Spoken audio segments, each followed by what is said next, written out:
Subscribe to Color Frames. Team India 2007 T20 ప్రపంచ cup 2011 ప్రపంచ కప్ను దక్కించుకోవడంలో అతని పాత్ర మరవలేనిది. దుమ్ము దులిపే బ్యాటింగ్తో, దూకుడైన ఫీల్డింగ్తో, సొగసైన బౌలింగ్తో అందరినీ అలరించిన ఆల్రౌండర్ ఒకే ఓవర్లో 6 బాల్స్కు 6 సిక్స్లు కొట్టి ప్రపంచాన్నే సంభ్రమాశ్చర్యాలలో ముంచెత్తిన మునగాడు యువరాజ్ సింగ్. ఇదిలా ఉంటే ఇటీవల ఇంగ్లాండ్ మాజీ కెప్టెన్ మైకెల్ వాన్, ఆస్ట్రేలియా మాజీ వికెట్ కీపర్ కమ్ దిగ్గజ బ్యాట్స్మెన్ గిల్ క్రిస్ట్తో కలిసి ఒక పాడ్కాస్ట్లో పాల్గొన్నాడు యువరాజ్.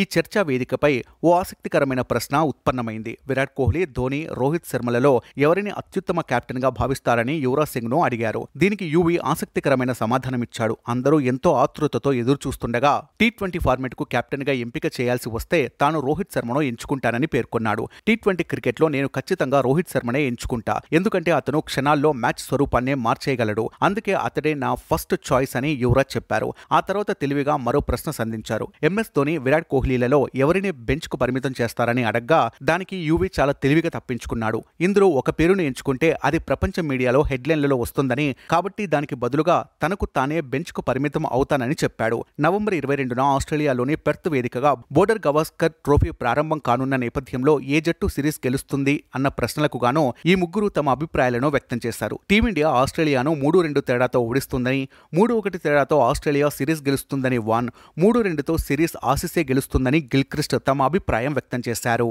వీడియో మీకు నచ్చినట్లయితే ప్లీజ్ లైక్ చేయండి, షేర్ చేయండి, కామెంట్ చేయండి.